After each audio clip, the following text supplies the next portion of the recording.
to go back to the tragedy from yesterday, it feels like it's a circle and there's no answer to it. I don't think I needed to. It may be able to hear you a little bit.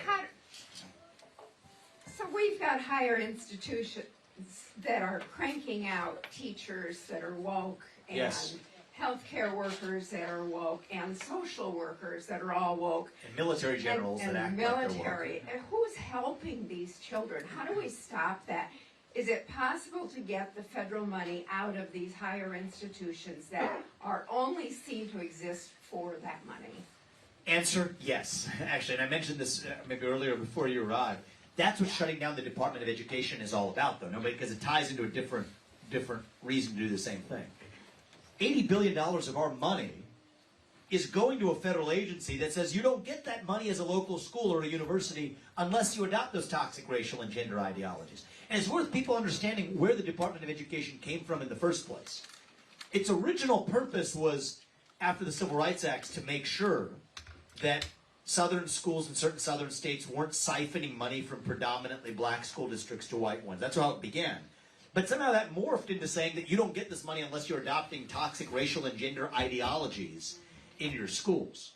That's a lot of where this is coming from. So go to the head of the snake and actually shut it down. In our military, clean house at the Pentagon, where a lot of this poison has begun.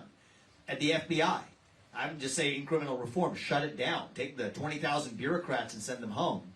The 15,000 cops on the front lines will move them to the DEA or the U.S. Marshals, which have actually been far more effective at fighting child sex trafficking rings or the fentanyl epidemic.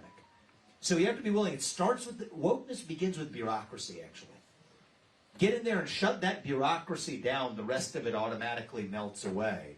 And then some of this is an actual civil rights violation. And you know what? You have to apply the laws even-handedly. Those are federal laws. Now, I'm at the school. You're not supposed to say this, but it's my belief, and it's my view. I should share it with you if it is. I don't think we need those protected classes at all for race and gender and sexual orientation and religion and national origin. Today, no doubt about it, they're doing more harm than good. They're actually creating more discrimination than actually facilitating it. So I would say get the heck rid of it altogether. But if we're going to have it, you got to apply the laws even-handedly. And what you're seeing right now, forcing people to bend the knee to these ideologies, is a violation of those civil rights statutes. So you can't have it both ways. And so I'll also instruct my Attorney General to actually make sure that anytime you see those civil rights violations where people are bending the knee, they actually are applying that law even-handedly. Do we have time for one more? Okay. It would take